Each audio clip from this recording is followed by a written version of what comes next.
know where the treats at. Is this the passing of the torch, right? Is this what this signifies? It comes down to that front office and what they feel is most important. The champ is here. We've touched down from a higher plane. Why you landed here? We always look forward to that week because it was always intense. You know that we ain't coming back. We got you. The man, the myth, the legend, Dante Hall. My favorite player growing up was Dante Hall. I love you guys, Joe, but Dante was my guy. Get to dashing because you done on the warfield.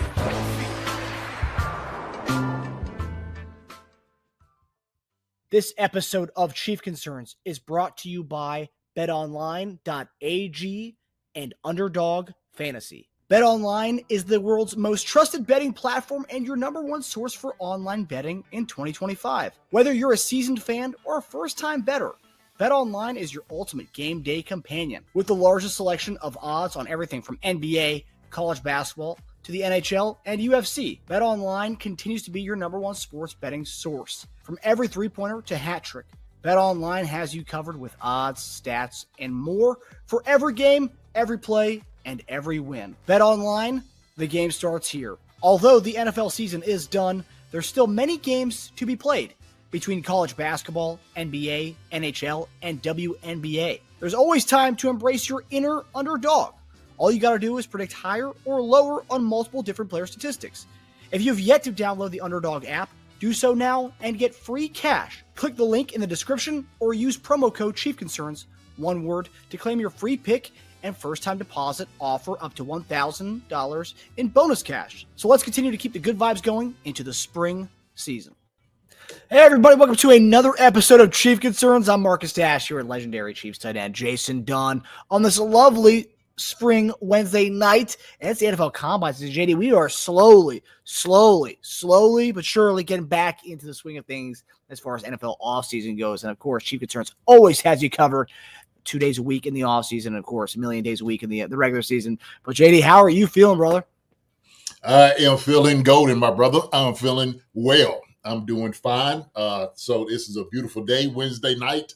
It is almost like a sad thing. It's like, man, we ain't going to be on for the rest of the week until, come in Monday. And of course, we're going to have some more stuff coming in, some more breaking news and whatnot for your pleasure. But I'm doing well. I'm doing all right, brother. I'm doing all right, man. Let me see first. Let me acknowledge the people that's here. How about we do it, Marcus, right? We can't do it without our Chief Concerns family and our community. So we got to say what's up to everybody who's in here at this time in the house. Let me see who's all here right now. What's up with you, Hall? So we'll say what's up to you first. First one out the gate. G Pitt, what's going on, guy? Good to see you, my brother. Nani Sherry, hello. How you doing? Nani Sherry was out there swinging for the fences with me today about some of these trolls out here. I always love I'm the brand. What's going on, my guy? How you doing? How you doing, my brother? Lou 82. What's up, man? Man, I have to be honest. This is my first episode since the Super Bowl. It's all right. Welcome. Good to see you, Lou. That's okay. You came to the right place for it, baby. This is it. This is the spot to be in. So glad to have you here. Glad to have you here.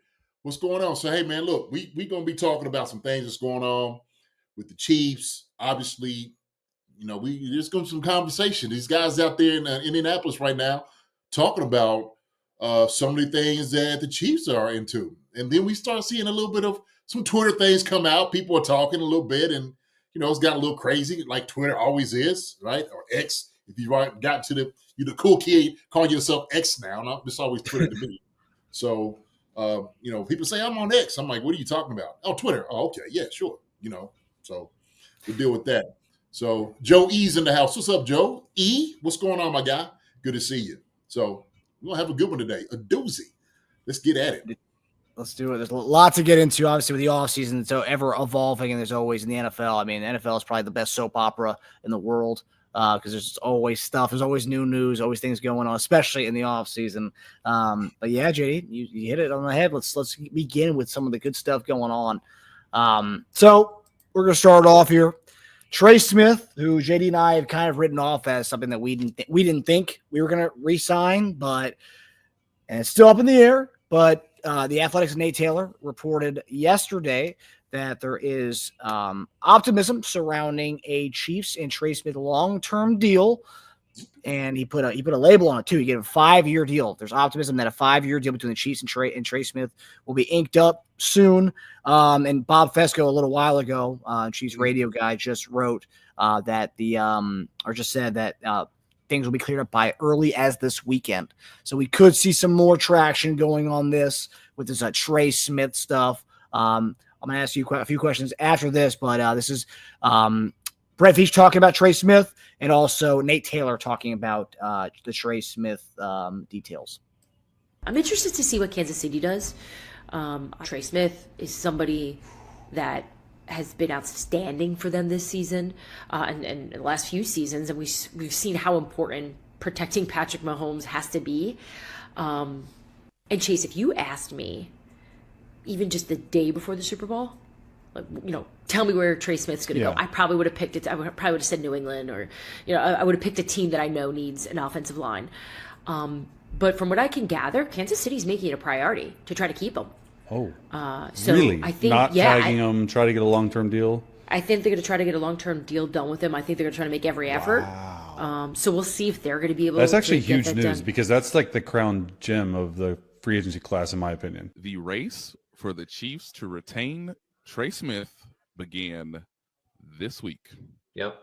The Chiefs hope to do just that before 11 a.m. Central Time on March 10th, when agents of unrestricted free agents can enter contract negotiations with any interested team. Similar to last year with pass rusher Chris Jones, Brett Veach acknowledged today that re-signing Trey Smith is the team's top priority. There's growing optimism, just like last year, that Trey Smith might come back on a 5-year deal. A 5-year deal? Obviously be at the top of the list, and we've already had some good dialogue with him and with CAA and Torrey and Jimmy and his crew. So obviously a lot to work through, but I mean, this is the time of the year to do that. And again, we've already had some initial dialogue, and that will continue on this week and in the days to come leading up before free agency. So we'll certainly do what we can and feel, pretty optimistic about our possibilities there.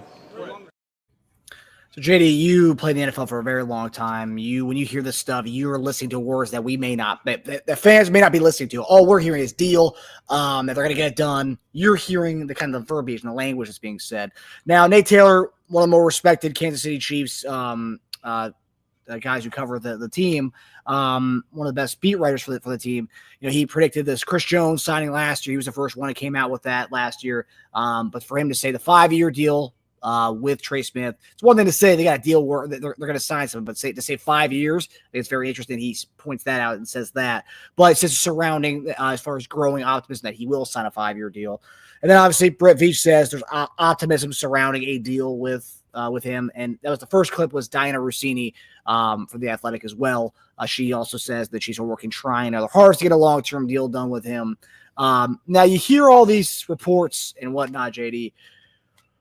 You and I last week, 2 weeks ago, we thought that Trey Smith, foregone conclusion, he's probably gone. He's gonna hit the head with a giant contract, break the guard market wide open. This today, after hearing all these reports, what do you make of all these reports? Do you think there's some legs to this that he may come back on a 5-year deal, or is this potentially agents kind of throwing this stuff out there, teams throwing this stuff out there? What do you make of all the stuff we're hearing about this Trey Smith potential deal? You know what, man? Marcus, I'm at a point now, okay? And I think I said this on Twitter too. The mouth says anything.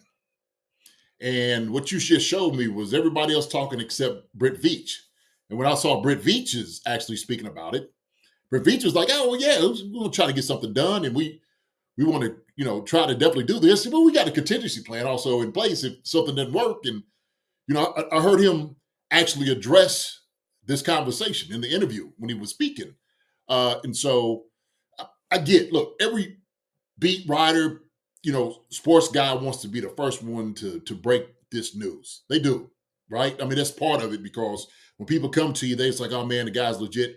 I love Nate. I do. I think he does a hell of a job. I always check him, man. He's very funny, man. Good dude. But I'm one of those, man. Wait till the pen is on the paper. Pen to paper. That's what it is. That's what it is to me right now, to be honest with you. We could talk about 5-year deals, 4-year deals, and whatnot, trying to sign Trey Smith. Absolutely, it'd be a wonderful thing to do something like that if we could get something like that done. But right now, what it's just talk. It's just conversation. And so it's not like Brent Veach is going to come and say, well, we're not going to sign Trey Smith. We're not going to try to work with him or Bolton or any other guy. This conversation has to be, yeah, this is a priority. And I'm not saying it's not. I do agree that it is a priority to sign a Trey Smith. Can they get something like that done? It'd be beautiful if they can. Now, I don't know if you see this up on the board, but I'm looking at some of this right here, right? About what's the price point we're going to be able to get me, get a Trey Smith for, right? We're talking about a 5-year deal. So I'm looking over here, top paid offensive guards right now, Dickerson from Philadelphia, okay? Dickerson is making $21 million a year, okay, in his contract. That's what he's making, right?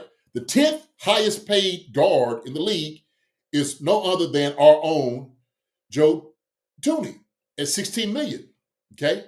10th highest guard being paid $16 million. Now, my thing is this.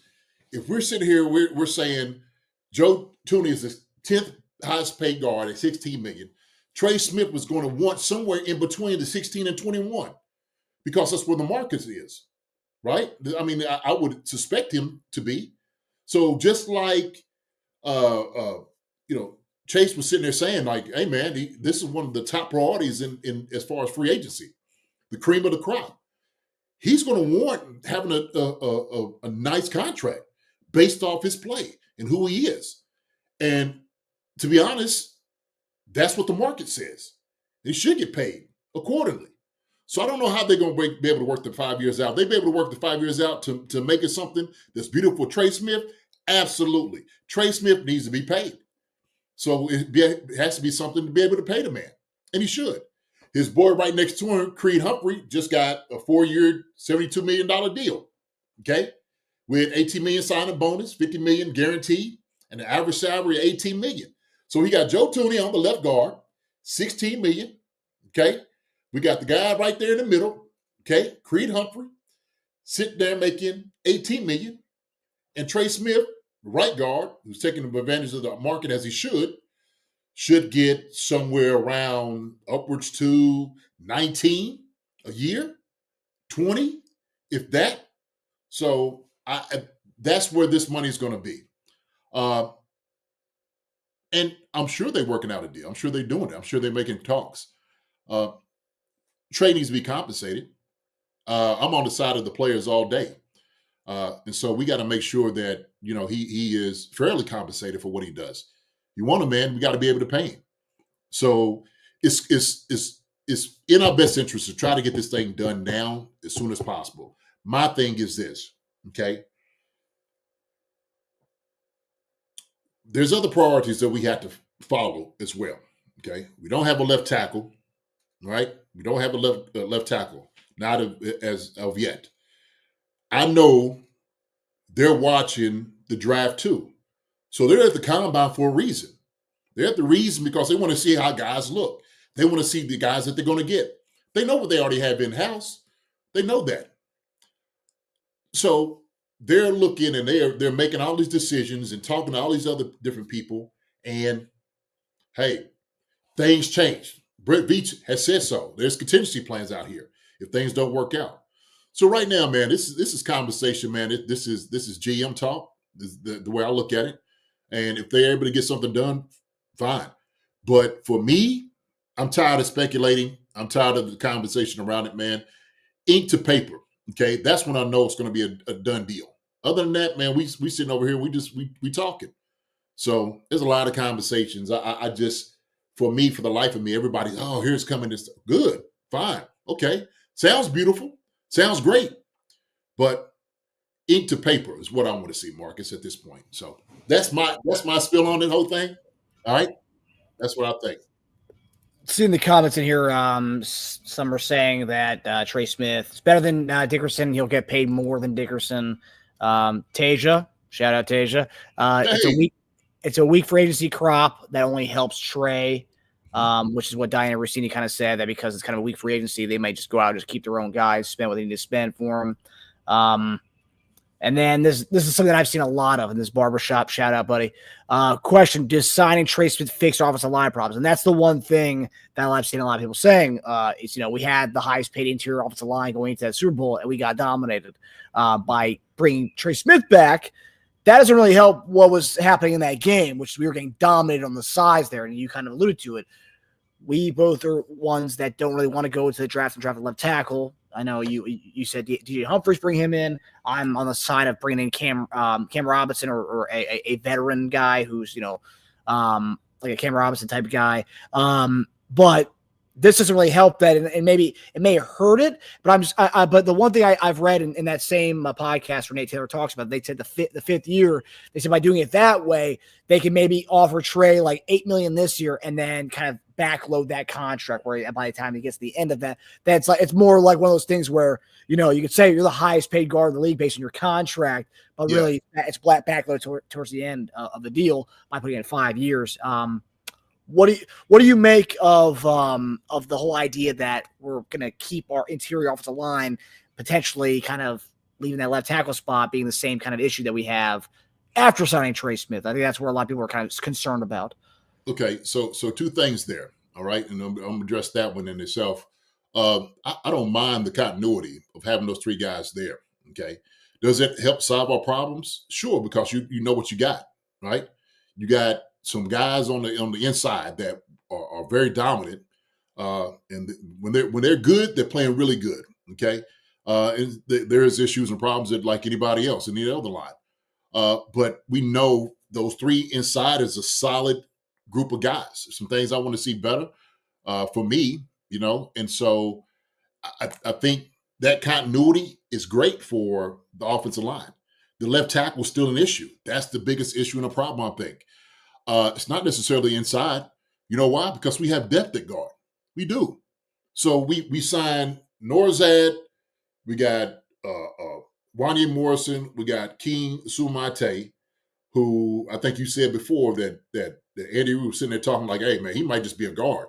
Okay? There's a lot of dudes that, and he look good at guard. So do you necessarily, you have depth there at that guard situation. So G-Pick says, hell no, it doesn't fix it. It stays pretty much relatively the same as we're looking for. And I will say this also too, Marcus. If you're not running the football, then you're not utilizing the guys up front like you should. Trey Smith, somebody said, I think it was G-Pick was saying he was our most violent offensive player. And he was. He road raced guys. Those guys, man, let those guys up front eat. Let them eat. And so if you're sitting there having them, sit back all the time, I'm like, you're not giving the guys what they want. You're not utilizing your offensive line like they should be used. And so to me, that's the disappointing part. That's just me. Okay, that's my own opinion here, right? Because I think it's a shame that we don't run the football like we should be running the football. Okay, especially when you have guards and centers up front who do a great job of rooting guys out. That's just the reality. So we don't necessarily do it. The second thing that you said, this is what I don't like about just getting small money up front, okay? Signing bonus, money in your pocket is king all day. It's there all day. Unless this is a guaranteed contract, guaranteed the full years, I wouldn't do it. I'm not at all. Shoot, set me up, pay my money now. Don't sit it back, when something had happened to me, I get hurt and all of a sudden let me go. No, no. We're not taking any wooden nickels. We ain't doing that. You ain't anybody get me on a deal and smile on my face and hey man, this is how the game works. This is how the game works. But they say, man, a sucker's born every second, man. Just don't be that guy just born that's that second, right? And so this is the job of your team, your agent and all those guys to make sure the money's right, the contract's right. Hold them account. Hold them to account. That's what you do. Hey, man, no. We're not doing that. If Trey Smith is the most coveted free agent out there at guard or on the line, we're making sure that we're going to go ahead and we're going to benefit from that, right? We'll take advantage of it as he should. Nothing wrong. There's nothing against what the Chiefs are. Hey, man, you know you got one of the most talented guards in the game, right? Pay the man what he deserves. Like Melly Matrix, that's funny money. It is. Man, look, we ain't anybody do that. I remember the movie Knockaround Guys. You ever seen that movie? Okay. Yeah. And Vin Diesel comes in and the dude, sitting over there, he if y'all haven't seen it, y'all have to check it out. So the guy at the store holds the money. He got a vending machine. He holds the money. Vin Diesel comes in. He checks it. He sees that the vending machine has been played and people have been using it. So he comes back and looks at the guy. He comes over and says, hey, man, where's the money at? He's like, I don't have any of it today. So Vin Diesel comes in and he just starts beating up the machine, right? His own machine, beating it up. He comes back to the shop owner, grabs him by the throat. He's like, man, the potato chip guy gets paid. The pop guy gets paid. Everybody around here gets paid. How is it that you want to try to take some money from me? And so Trey Smith's got to do that. When he goes in, he got to make sure, hey, you paying everybody else, but you make sure you pay me too. Bottom line. So Knockaround Guys. Great movie. Go check it out, man. It's a good movie. Tasia made a comment about this whole contract thing. He said, honestly, they'll give him 21 plus per season, but they'll use that fifth year to bloat the hell out of the overall numbers. Yeah, and usually they'll do that. But, Tage, my thing is this. You make sure that money is up front. You make sure that signing bonus is good money that you're giving me. That's what I want. I want that signing bonus to reflect what I've done, okay? So let me get the money right now. Why? Because I could go ahead and earn interest and things like that on that money as opposed to you all holding it and me not, benefiting off that. So look, it's a business, man. This is NFL. This is the way it works.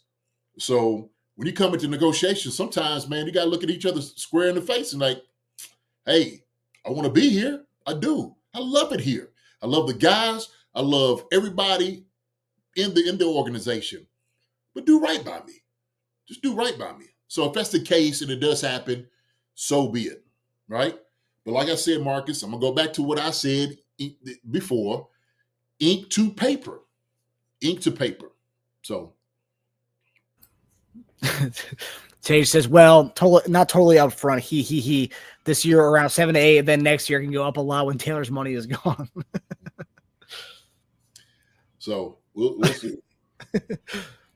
Amda wants to know how much of signing bonus goes against the cap. JD, do you know? I think so. If it's guaranteed money, I think it's going to go against the cap immediately.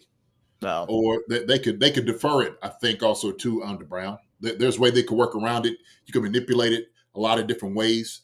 So so don't check me on this. Yeah, I had to go and check it. I had to look to make sure.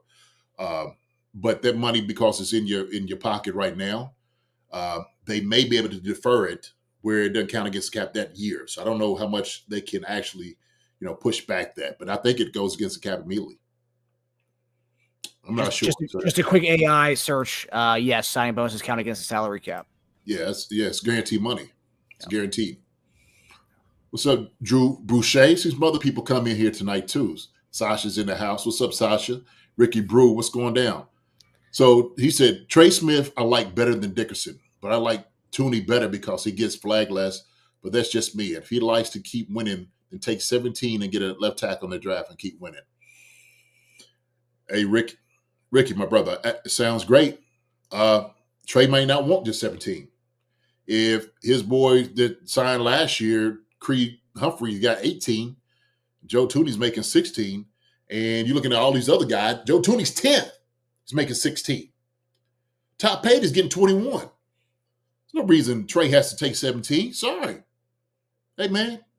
Hey, pat me on the back all you want to. Appreciate it. Hey, pat me on the back and give me 20. How about that? Or 21. Okay. Does let me ask something, JD.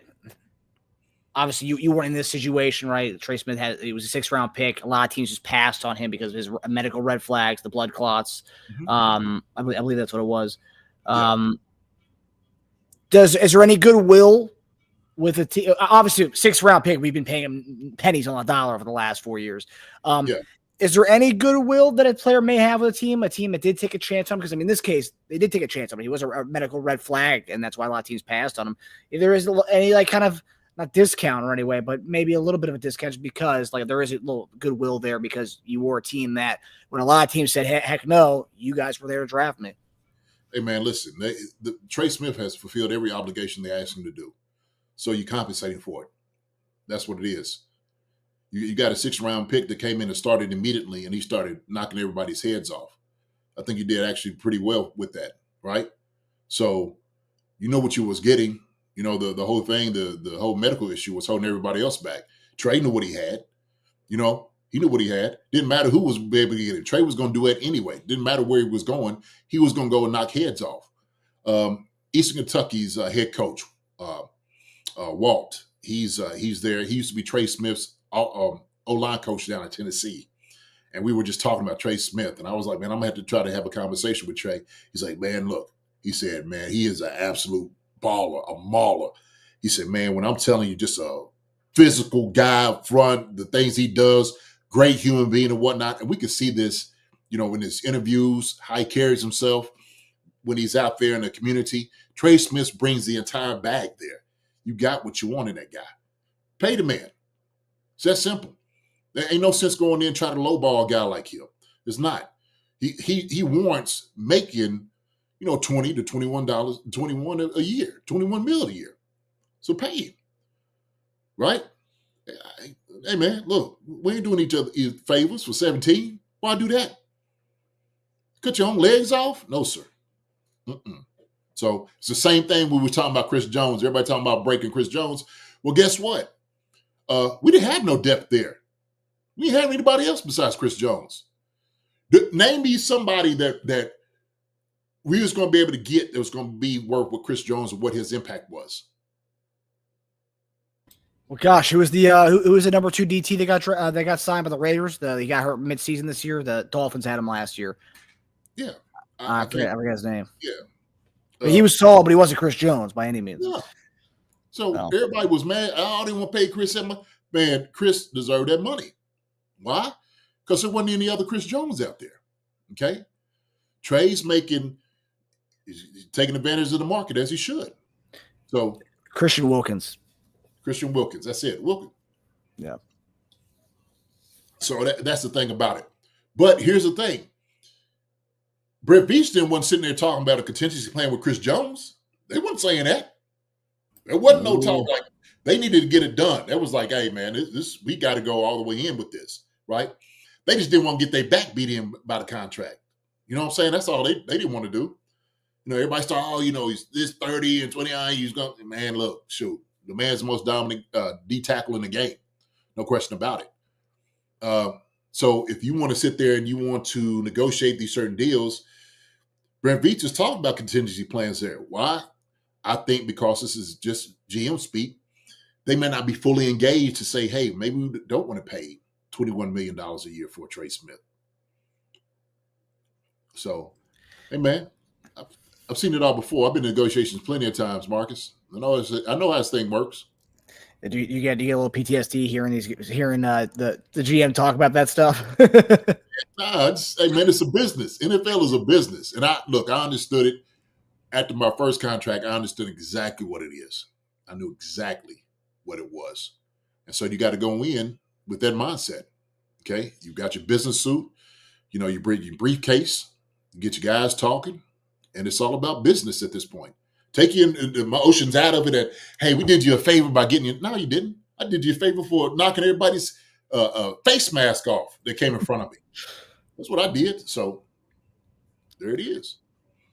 Yeah. And that's now that Sherry's bringing up a good point. It's not like Chiefs saved $21 million losing Smith. They have to replace him. So how much do you actually save with a different guard?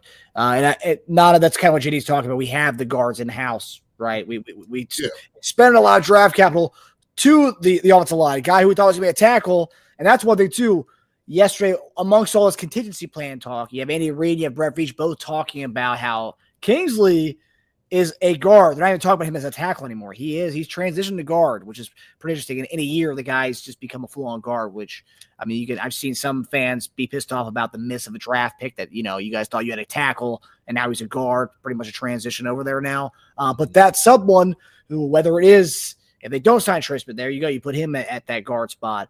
But if Tooney, who maybe I think has 1 or 2 years left in his deal, then you have that guy, and he was playing left guard in that last game of the season. Then you have him playing in that spot potentially. So, I mean, it does give you some kind of options there, optionality if they keep Trey and they get rid of Tooney in a year or two. See, and here it's an easier job to replace a Trey Smith than getting like maybe a left tackle.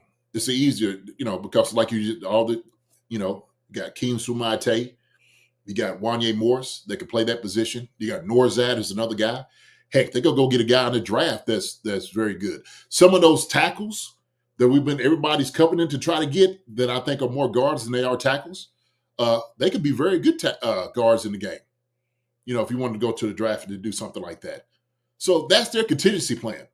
So for the Chiefs, they're thinking about, man, maybe we can save money by not signing Trey Smith. I'm not sold until I see pen to paper. This is not me being negative or pessimistic. I'm just saying, I understand how these things go, negotiation and then signings. What would be the, I guess the pro to kind of maybe, telling wherever Nate Taylor's hearing this, the 5-year thing, where would be kind of the leverage play by the Chiefs letting that get out? If it wasn't our plan at all to sign to a 5-year deal, what would be the play there to kind of save that? Or if that's the agent talking, really? When you say what is the contingency plan? No, not the contingency plan. But what would the Chiefs have to gain, or Trey Smith have to gain by maybe leaking this to Trey Smith, saying, "Hey, if I'm Trey Smith's agent, hey Nate, the Chiefs are thinking about giving us a 5-year deal and a 5-year contract." Pure pressure. Put pressure on the Chiefs about what they want to do, right? And then you see maybe obviously the Trey Smith loyalists who come out there and bid for him, right? And people talk all on Twitter and the conversation around why Trey Smith is valuable, why he needs to be signed. One of our brothers, Ben Lance, was sitting there talking about it. Like, Trey's been here since he won the Super Bowls with Creed Humphrey. Yeah, he has, but that doesn't mean, he has to stay here. Can we get another guy here to win a Super Bowl? Possibly. Because I think, to be honest with you, it all depends on who that dude behind us is throwing the football to him. You got to protect him. But the thing is, you got to protect him up front, depth-wise, and on the outside, okay, width. And the main thing that we got beat up in was that left tackle. Well, shoot, in the Super Bowl, we got beat up by everybody. Everybody took an L up front. Yeah, all over the place. That's right.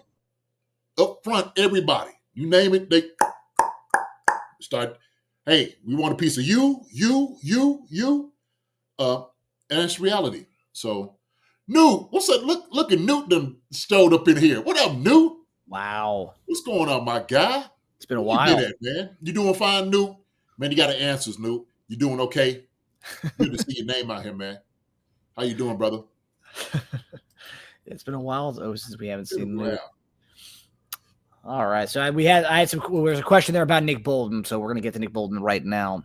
So JD, obviously when this report came out from Nate Taylor yesterday, also in that same podcast, Nate Taylor pretty much hinted that Nick Bolton's gone.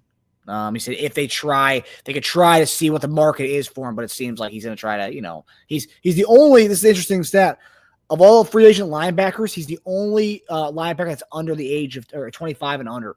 All the other ones are over 25. So he's the youngest free agent linebacker, and obviously has the biggest resume of all those guys who are free agents right now. But Brett Veach talked about Trey Smith and Nick Bolton yesterday. I'll have the sound bites to that as well. But pretty much said they want to keep him, but at the same time, a little double speak by our GM. And again, this is what you talk about. GMs aren't going to give you your hand. They're not going to let you know, show their hand to you at all. They're not going to give you an inch. It's going to be not black and white. They're going to sit right in the gray area. That's where they're going to sit. So here is Brett Veach on his Nick Bolton plan. There is a scenario that both guys can be back, and I think it'll be at the top of our list, as you mentioned, Pete. I mean, those are the top guys on offense and defense, and we'll have extensive dialogue, and hopefully we can figure something out. I think you just go in there, and it's contingency plan after contingency plan. So you're going to have, okay, we want to get these guys done, and then it works like a flow chart. Yep. You're going to have other scenarios, but we're going to go in and hopefully we can figure something out with Trey and with Nick, and we'll have backup plans. And we also feel that there'll be pockets of players in the draft that can address those needs. In general, I think it's more of a defensive draft. I think that the talent is on the defensive line and the corners, and I think it's a solid linebacking crew. So the one thing that stood out to me when he was talking about Brett Veach, and Brett Veach did a lot of interviews yesterday. So I was watching interview after interview with Brett Veach. I mean, a lot of those, he just kept talking about the same stuff. But the one thing that stood out to me was he never really referenced the guard situation in the draft. He never mentioned the guard situation. But what he did mention a few times, we talk about Nick Bolton, he would say, oh, but the strength of this draft's in the defense. You got the D-line, the trenches, and linebackers and DBs. So it's like, oh, interesting. Okay, so he's pointing out that there's linebackers, there's some strength in the linebacker group in this class, which I hadn't really heard actually a lot about the linebacking group based on what I've seen, but obviously he likes what he sees out there. But I thought that was important in the piece that, okay, he might be signaling that, okay, Nick Bolton's a priority, but we got contingency plans, and the linebacking group's pretty good. So, obviously, we know the importance of Nick Bolton in our defense. We know Spags and him have a great rapport. They have a great relationship. But on the other hand, we also have heard before Anthony Hitchens was a free agent a couple of years ago that Anthony Hitchens and Spags had a nice relationship as well. We didn't end up resigning Anthony Hitchens. But nonetheless, when you hear Brett Veach talk, kind of deciphering out the GM speak here, because, again, I don't speak GM. You speak GM because you had to listen to these guys kind of sell you. Oh, yeah. But when you hear that, when you hear him talk about the contingency plan, when you hear him talk about, oh, there's great linebackers in this draft, what do you make of this, and how does this kind of put the whole picture together between Trey Smith and Nick Bolton? If Trey Smith gets that deal, do you think this pretty much is the writing on the wall for Nick Bolton? And you don't think so?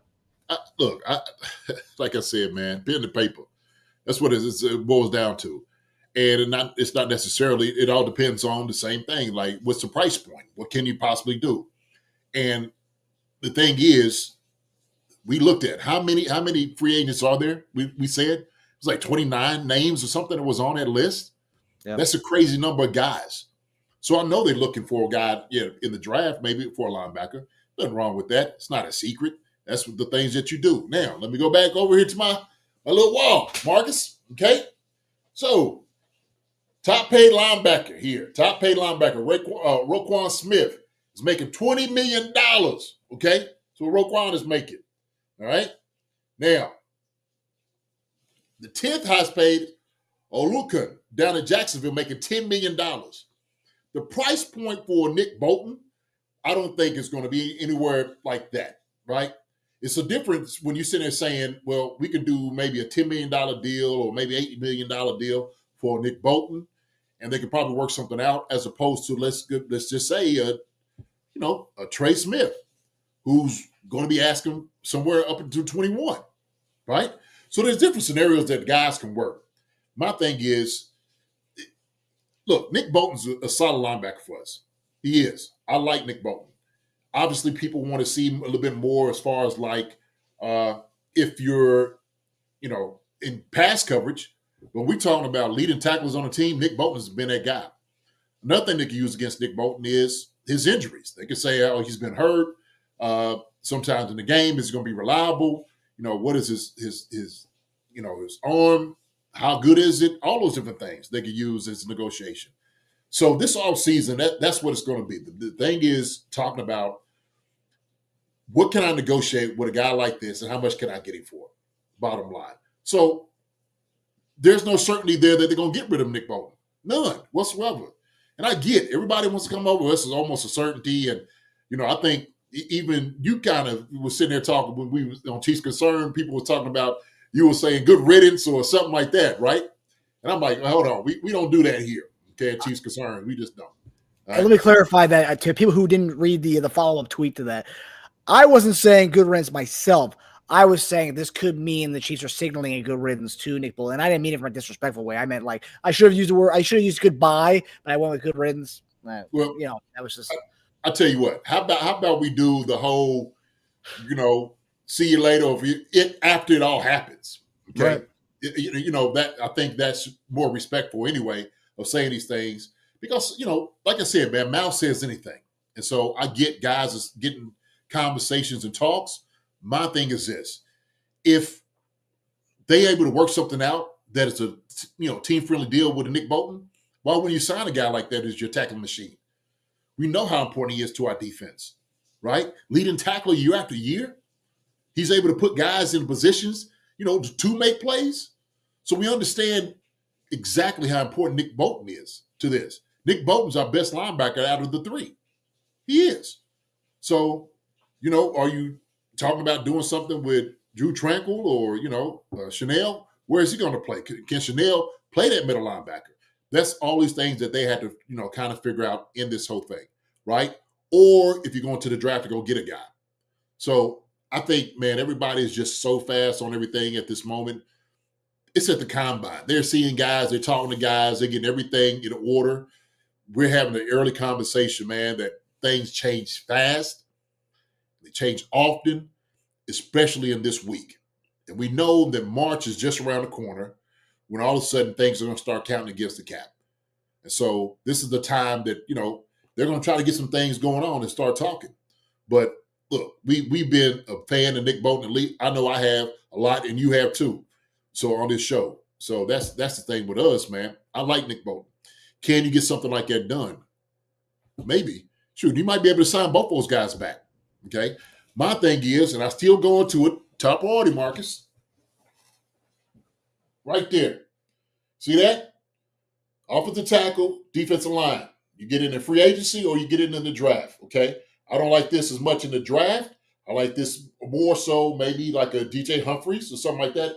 D-line, we got to go get a couple jokers, man, in the draft for sure. Definitely got to do that. So these other guys, corners, wide receivers, tight end, all these, lower priority for me. Lower priority. But, hey, man, can these things happen with Nick Bolton? Sure. Like I said, look, they're magical with the cap. They are. The signing guys. So the one thing that kind of stands out to me a little bit with this whole Nick Bolton situation is that, and what's different between him and the guard spot. If Bolton goes, right, so that means we'd have Drew Tranquil, we'd have Chanel, Jack Cochran. I mean, we have a bunch of guys that they use Bolton as our quarterback on the defense, and it's like, who's going to wear that green dot? We're going to draft somebody in the round 3, round 4 to be the green dot linebacker. That to me scares me a little bit. And I get they're going to play, some salary cap gymnastics to do what they got to do, but that's what they kind of stands out to me a little bit. It's like, whoa. I mean, Tranquil could do it for sure. He could be the green dot backer, but Bolton's been that guy, and he's young too, so young. I mean, the fact that he's the only free agent linebacker that's 25, pretty wild. Yeah, I don't think Tranquil could necessarily do that. He's a good linebacker. I'm not taking anything away from Tranquil. I think he's a very talented guy, but sitting him there for the entirety of a season, I don't quite know. He's a little bit more undersized. I mean, Nick Bolton's undersized too, but I think Nick Bolton does fairly well for the size that he shows. I don't think Drew Tranquil was as fast as Nick Bolton, laterally moving and getting right up north and south on jokers as well. I think Tranquil's much better kind of in space, maybe covering. That's why he was back where Willie Gay was. I think I seen Taze talking about bring Willie Gay back. I don't know. We'll see. Tasia also said something too, which is interesting. I'm curious from the player's point of view. Bolton saw Gay leave and get a 1-year, $3 million deal. I remember a lot of people were surprised that Willie Gay didn't really have much of a robust market out there. He only signed a 1-year, $3 million deal with a $1.2 million signing bonus. Is that something that Bolton as a player is looking at too? This linebacker left here and he went elsewhere, didn't really get much of a market. And also too, we've talked about, linebackers in general don't have the same robust value as they used to back in the early 2000s. Is that something he's looking at too? He may, but I Bolton will do much better on the free market than Gay will, for sure. Definitely for sure. Just because of his production. what he's able to do for the defense. When you have a guy who is like the brain of your defense, that is value. That brings a lot of value to the table. So what Willie was able to get away with is, because he was so athletic, if he was able to, if there was a mistake made, he could kind of, be able to recuperate. But for Bolton, I think he'll definitely, get a great response as far as in the market. Dude said, I think Superwesters can pay off his guard. Yeah, they can. You need to get a big guy from out there. Big sumo guy. Yeah. Drew Boucher, can they franchise tag Bolton? Yeah, they still can. They have till March 4th to do so, but reports came out last week the Chiefs are not doing that, and also Brett Veach talked about not doing that at the complications behind doing that with Trey Smith and Nick Bolton. So that's definitely, based on what Veach said yesterday, that's definitely not happening, because as we shown on this show tonight, they'll say one thing or the other, but he explained why he's not doing that yesterday, which I thought was interesting. What did he say? He just said that with the Trey Smith, pretty much saying that essentially that tagging Trey Smith and tagging Bolton, they kind of locks him into a certain price point, pretty much. Essentially what he was saying. And that's obviously the reason why you don't want to do that, because you still want to have that flexibility to go into offseason and move money and do what you got to do. Once you tag those guys, you're locked in at that price. Well, also, like you said, and that price point is top 5 being paid. You're going to get that average of that top 5. And they don't want to pay Bolton that money. That's exactly what they want to do with Bolton. They don't want to do that, So they're thinking, oh, shoot, that doesn't work for us. And that goes against the cap too. That's another thing. So yeah, immediately you're hamstrung going into free agency. So yeah, definitely. That's why last year with Chris Jones, again, go back to Chris Jones. That's why it's a little different with Chris Jones. That's why they were willing to do that with him. Yeah. What up, Double A? Double A just moved in the house. What's happening? Yeah. Somebody talked about earlier about Travis Kelce. What was that at? Chiefs we're gonna get to Travis Kelce, JD. Oh, okay. We're gonna get to Travis Kelce. Actually, let's go to Travis Kelce right now. Let's skip to that topic right now, since that's a hot topic as well. So, JD, we talked about it a couple weeks ago that Travis Kelce is potentially gone. But no, you said, give him some time to make his decision. Guy's not going to want to go out that way. And per Brett Veach, straight from the mouth of Babes, straight from the source himself, Brett Veach said yesterday that Travis Kelce is coming back and he's fired up to play. So here's Brett Veach on Travis Kelce. Travis communicated to us that, he had every intention on playing. And as far as a deadline, I just spoke with our local media. We're anticipating Travis playing and coming back and hopefully having a great season to potentially end an unbelievable career. If that changes, then it changes. The one question was knowing what you'd have to spend for. If he's not here, that will get rolled over. So, yeah.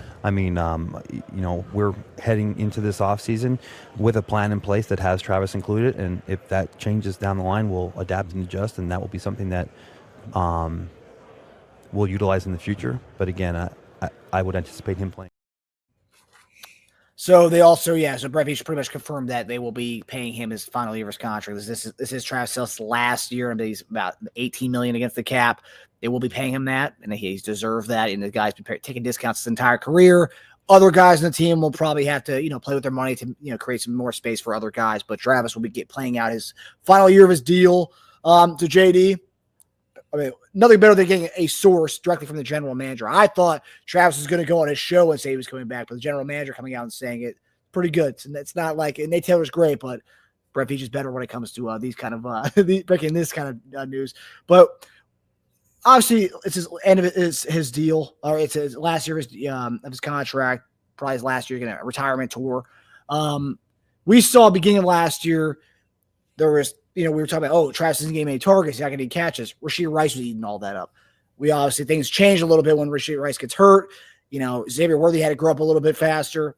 But going into next year, we'll have Rashee Rice back. We'll have Xavier Worthy. We'll have Noah Gray. Maybe other guys we'll bring back. In this last year, what kind of role do you think Travis Kelce will have in this last year? And how do you think they'll kind of like, let him ride off into the sunset? What kind of guy do you think he's going to be? Or do you think last year, let's go balls out. Let's go. Let's use Travis till the wheels fall off, like he always says. Oh, I mean, I don't think it's going to change too much from what he's done. I mean, why would it? If you're able to get a Travis Kelce back here, and then with a Rashid Rice, and then Xavier Worthy, and then of course we was talking about Hollywood Brown. Who else you going to sign with that?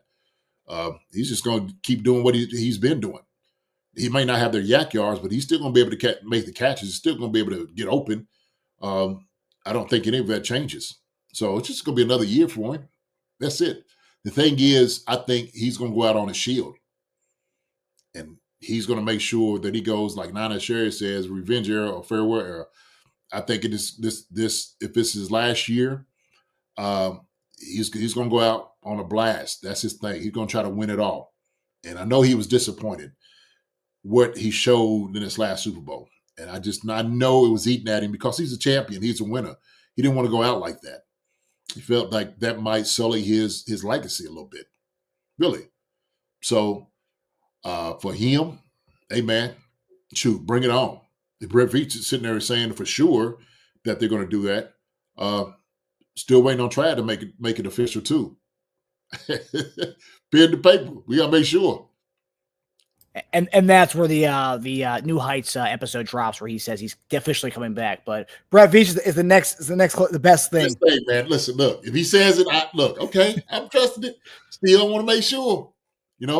Hey, I said, man, the guy he can make a decision on his career anytime he needs to. Okay, and right before March 10th or 12th, whatever it is, before it counts against the cap, it's still up in the air. So, like you said, from the horse's mouth, this is one part of it. The official one will be from Travis. But I said this. I think he would have came back, this year at least one more time. So let it be going to all the stadiums, different places, man. They're throwing his flowers. Let Taylor Swift sing a song every stadium she's in. Do a little concert for everybody. Was on his farewell tour. So I love to see it, Marcus. I love to see it. So 2 weeks ago, when he had that episode talking about potentially, hanging it up, he didn't know, whatever. And then 2 weeks later, you had Brett Veach drop this bombshell here, or not bombshell, when we expected him to come back for at least one more year. And Brett Veach also said this too. I'm seeing someone in the comments say this, that Travis didn't want to go out with, playing with the flu. He said, we don't make excuses, but Travis is dealing with a big illness.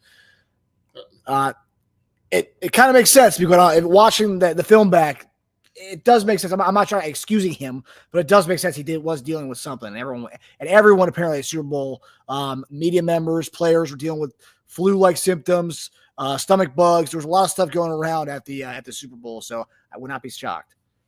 No, I agree with it. I think I said the same thing. I said, man, it looked like he was dealing with something. We knew, who was it that was it Jalen Carter when the Eagles was dealing with it a few days before then? He probably recovered and got fluids and stuff in him, enough time to come back for the Super Bowl. And so those guys might have just started hitting our team a little bit later, right? Because you're all around the guys, and it's flu season. Makes a lot of sense. But he did. He looked like he was drained. He looked like he was in a game, like physically. He just didn't look like he was moving around like he wanted to.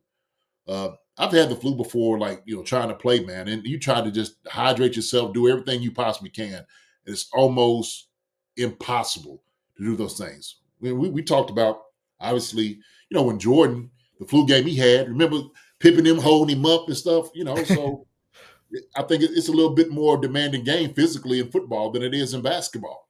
So, that's tough. That's tough. And the one play that comes to my mind was the time that Patrick was running around for his life, and Travis was just kind of standing there, kind of watching it. And I was like, whoa, like, what is going on? So, no, it made a whole lot of sense, and I'm sure other people might have had a little touch of it as well. So, Yeah, Mahomes did sound congested in his post-game interview, but maybe he was just, gassed from running for his life all game. Yes, Marcus, but that's why I hate the whole, the media circus that's down there, man. You run into everybody. Everybody's touching you. Everybody's coming in asking you questions. Like, it's almost like you can't, you can't avoid it. I love the whole thing that, when it was up in Vegas, those guys was away from everybody. He had to drive to the hotel and stuff, away, because now everybody's not on top of you. You can kind of control the guys a little bit better. So, yeah, the barbershop said that the whole team played like it had a flu. You ain't kidding. Once it hits the locker room,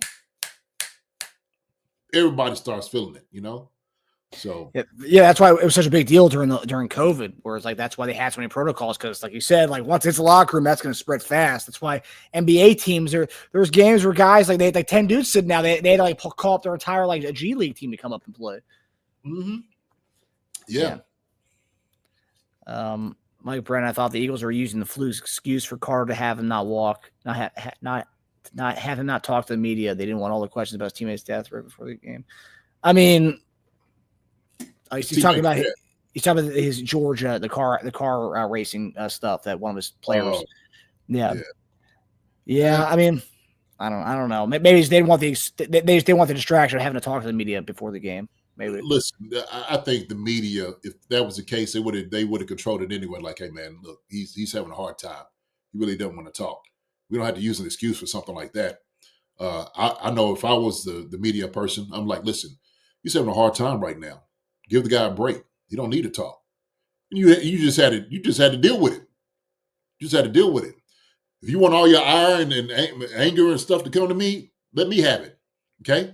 But this guy right here is not talking. He's not having a conversation with y'all. Okay? So kick rocks. So. Yeah.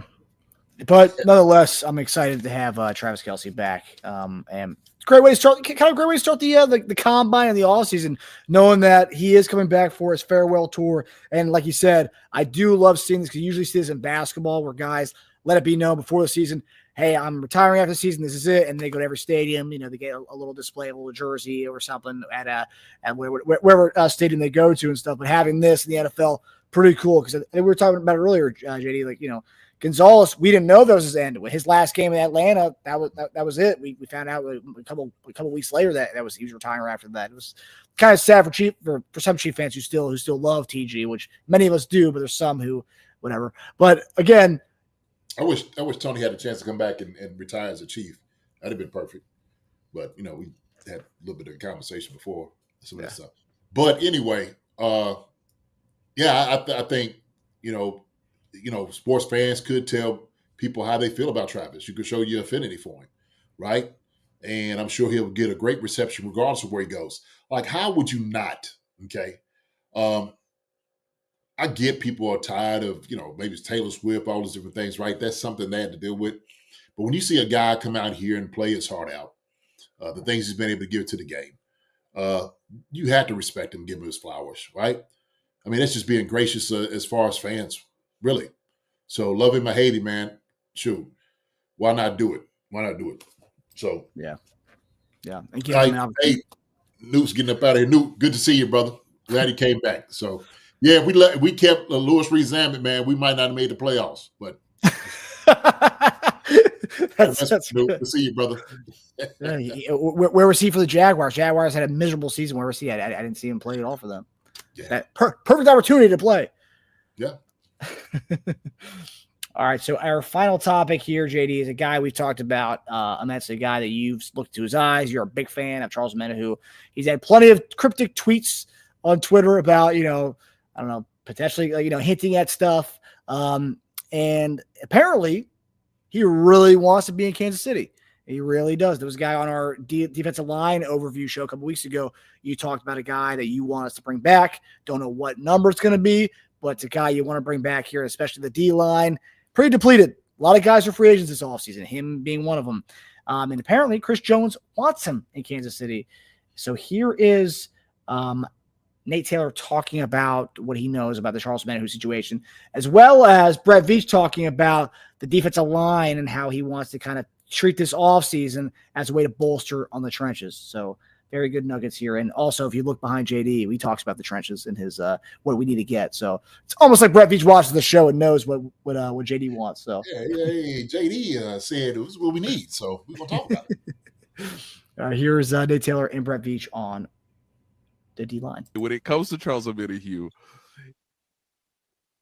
he wants to come back, and he's pushing, and he's prodding, and he's poking, and he's in their face all day long. It's fascinating how the Chiefs will handle Charles Omenihu, who wants to be back. And there's a presumed assumption, I'm not saying this is fact, but a presumed assumption that Chris Jones would like Charles Omenihu back. Guys, he gonna keep calling them. He gonna keep texting them. If you look at how we've handled the off seasons, whether it was a Joe Tooney or trading for a Brown or a Taylor or Frank Clark or Chris Jones, I mean, it's Mike Dana last year. I mean, we're always investing in the offensive and defensive lines. It's just some years you have more numbers to work with than others, and I mean, that would probably be a similar challenge this year, and it's just coming up with some different unique plans. But I think our priority is always on the fronts first, and this will be no different. So JD is taking a quick bathroom break, but yeah, so this is interesting. Obviously, Charles Omenihu last year talked about a contract extension. We want to get paid a lot more. He made it known last year before he was a free agent. This year happens. You know, it comes back eventually from the ACL injury that he sustained in the AFC Championship game last year. And he's a guy, and we saw the difference he makes when he comes back as far as what you're able to do on the defensive line. You can move him inside, you can move him outside. You know, just kind of more versatility within the defensive line structure and the strategy that goes into it. So one of the kind of the biggest Swiss Army knives we have on the defensive line. That's Charles Omenihu. Love it. I love Charles Omenihu. JD is back. JD, what's up, brother? What's going on? There we go. So just Take talking. around, baby. Let's go. just talking about Charles Omenihu, Yep. And obviously he wants to come back to Kansas City. He's making it be known. He's letting the sources know that he wants to stay in Kansas City. And Brett Veach talked about the moves they make every offseason. If you look at his track record, it's always trench moves. You got, Orlando Brown, Frank Clark, bringing Mike Dana back last year, signing Charles Omenihu 2 years ago in the first place. That's kind of where his priorities have always been as far as bolstering our offensive line and defensive line. And when we talk about our defensive line being depleted, all these guys going to be free agents this coming off season. Charles Omenihu being one guy who wants to come back, and we've seen what he does when he does come back as far as, adding that kind of versatility structure to the defensive line, allowing him to play inside, outside, allowing Chris Jones to play inside, outside, and also giving Chris Jones kind of a partner in crime, which we didn't have. And even Frank Clark was really never that partner in crime. We thought he was. I mean, playoffs, Frank Clark dominated, but as far as regular season, we never really saw that. Omenihu, we haven't really gotten to see a full season of this. And we talked about it 2 weeks ago. Let him come back. Give him a full year. There's no suspension. There's no more ACL injury. He's back and he's ready to go. What do you make of all the noise surrounding potential Charles Omenihu's reunion? I don't know. I heard Nate when he was talking, that Charles Omenihu is just being in their face. He's making sure to let it be known. I know Charles wants to be back here. It's going to be hard to leave from a championship team when you know that they're doing all the right things, when you know that this is the formula for winning, and you see success where you are. So he understands that the grass is not green on the other side. He's been to Houston. He's been to San Fran. He knows this is the place for him, and he wants to stay. For Brett Veach, what's the price point going to be? That's the question. And that's something they had to find in negotiation. And so when you're sitting there talking about priority-wise, okay, I think what I say the top 5 guys was Omenihu, it was Nick Bolton, it was Hollywood Brown, Kareem Hunt, and who was the 5th guy? DJ Humphries, I think. said Humphreys, right? And we thought because Trey Smith was, his price point was too large for us to adhere to that. And it's going to be based off of what Omenihu wants. And so what they're going to base it off of your availability, what you've been able to give. Now, because he is so versatile in what he's able to do, brings a lot of value to the table. When you do have him where he's not, the suspension, he had to deal with that. Then he ends up getting hurt. And so he missed part of the season because he was hurt. I don't think we've seen the best of Charles Omenihu when he got back here. But do you give him a full off season and get him here? He's a guy that's going to be grateful. I think, man, he loves it. He loves it in Kansas City. Like I said, man, it's hard to leave an organization that is a winner. So, hey, man, I just tell him, man, keep politicking, keep talking to him. They're going to get down to the nitty gritty. But he brings a lot of stuff to the table. He brings a lot of stuff to the table as far as what we can do on the defensive line. He's been able to give Chris Jones a little bit of break when he's able to be in there. He's been able to wreck shop, man. He's a grown man when he comes out to come play. And so if you get a Charles Omenihu at 100% after the injury, you're gonna see what you're gonna be able to have with this guy. It's a big guy, long, solid, does a great job. So, hey, man, like I said, it's all going to be dependent on what the price point's going to be, what Veach and those guys are willing to do, so. It's interesting, too, because, usually during these off seasons and stuff, when a guy is a free agent, they usually aren't, going back to a team and, making it be known, I want to be back in that team. I want to stay here. They usually make it seem like, oh, I'm wanted by so many teams. Oh, yeah. Their agent will draw up stuff like, oh, Charles Omenihu and the Houston Texans are interested, or the Raiders are interested in Charles Omenihu. Instead, we're hearing the opposite. Instead, it's Omenihu's telling one of the main beat reporters in Kansas City that I want to go back to Kansas City. He's writing tweets, deleting tweets about his interest in coming back to Kansas City. It's just, I love that because we want guys who want to be here, right? I get the whole negotiating process. I get the whole fact that guys want to be able to drop up interest. Hey, look, you better sign me because Green Bay's got their eyes on me. I mean, you see the reports. You're not even seeing that he legitimately wants to be here. And it's a loss of leverage on his part by doing this. I think, right? So I think it tells you a good amount how he feels about the organization. I think for me, a young edge rusher like this, a guy who can play inside and outside and a need, I feel like that's something that, as a fan, I love that because he's not trying to play the market. He legitimately wants to be here, and I think there's something that goes to that a little bit. Well, they could use it against you because some teams you're like, hey man, look, Green Bay wants to sign me. Okay, well, we appreciate you coming out. We thank you for it, and let you walk. So, who has the leverage here with this? The problem is when you use it for Charles Omenihu, who has been hurt, who has missed games, I don't think that's leverage on his part. It's not. I think he's making the best play for it, is let him know how loyal he is to the Chiefs, how much he loves the organization, where he wants to be in the future. And so why not sing the praises of the Chiefs? Why not do that? It's like, hey, man, look, you got your guy here. You wanted a dog on the defensive line? You found him. So not just Chris Jones, but you also have me. So take a bet on me. Put your money on me. And I think he'll show up like he should. We've seen Charles Omenihu at his best when he's able to come in. He's been a wrecker. He's made a difference. So that's the thing.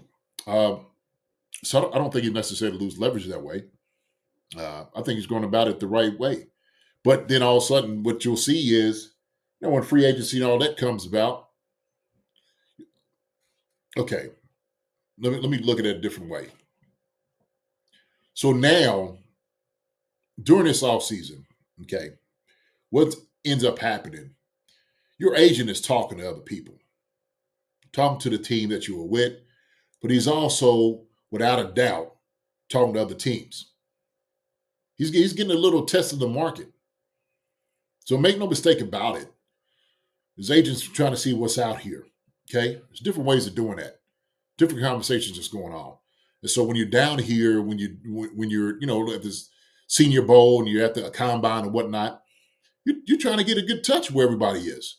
And so the great thing about the combine is everybody is there. Coaches, GMs, trainers, scouts, everybody in the organization is there. So when you're at these restaurants where all the guys go and the coaches, you go and have a little sip. Hey man, what's going on? Yeah, I'm Charles Omenihu's agent. Oh, okay. What's going on? What's happening? He did well in Kansas City, man. Is he okay? Yeah, he's okay. We don't quite know what's going to happen with Kansas City. What are y'all thinking? He might be free coming in. Do y'all look for somebody like a Charles Omenihu? Maybe, I don't know, man. We kind of talked about him. I could talk to our guy a little bit. These are how these things go. And so there's things that's going on at this moment that's having a conversation, and his agent, because he's getting paid to do the negotiation, he needs to find out exactly what the real temperature is for him in the rest of the league. This is what this whole week is all about, man. At the combine. So he's saying he wants to be here. All right. His agent in the whole time is giving him updated information, maybe possibly about other teams and stuff. So all this is going on, every single one of it. So that's how it works, man. Down in Indianapolis, this is where all the power plays happening at this moment. That's why they're talking about Trey Smith, Nick Bolton, all these different guys are having these conversations. Everybody's speaking right now. So I'm seeing, we got a few comments here. So Drew Boucher, Charles knows he's already at a disadvantage, so why not show them that he's loyal? He knows it means he's going to be a discount deal, but money isn't everything. What do you think about that? I think there's validity in this statement. Does he feel like he's at a disadvantage? I don't know. Maybe he's just singing their praises. And maybe realistically, he's like, okay, I get it, right? I've been hurt. But like you said to me, it's the first time he's ever been hurt. So for him, like we said before, you got to know what your worth is. You have to. But I do like that Drew Boucher talking about he's loyal, right? That's important. It's important to let them guys know that. So discount deal, what does that look like? Yeah, but money isn't everything, especially if you're happy where you are. Yeah, money isn't everything. It's not. So they always say money doesn't bring happiness. It brings some type of happiness, but it don't bring peace of mind sometimes. Yeah. So especially if a guy's already been with 3 organizations already. So Perfection 2K said he better take that league minimum. Come on, man. You ain't doing that. Perfection 2K, man. Cut it out, brother. You might take a discount. We ain't taking that discount. He ain't doing that.